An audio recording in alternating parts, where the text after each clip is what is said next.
Hello বন্ধুরা, যারা এখন অবধি ধসা পচা রোগকে দূর করতে পারেননি তাদের উদ্দেশ্যে বলছি, আপনার বাগানের ধসা পচা রোগ দূর হবে তার আগে আপনি গ্রিন ফ্লাই এবং মশা এই পোকার উপদ্রব থেকে বাগানকে বাঁচান।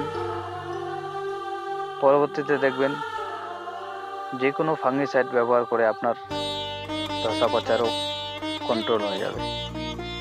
কেননা এই ধসা পচা রোগের জন্য একমাত্র দায়ী এই গ্রিন ফ্লাই এবং মশা। চাষি ভাইদের কাছে অনুরোধ যে দামি দামি ফাঙ্গিসাইড না ব্যবহার করে শুধু গ্রিন ফ্লাই এবং মশার ওষুধ ভালো ব্যবহার করুন। দেখবেন যে কোনো ফাঙ্গিসাইড ব্যবহার করার পর আপনার বাগান পচা রোগ থেকে মুক্ত পেয়ে গেছে।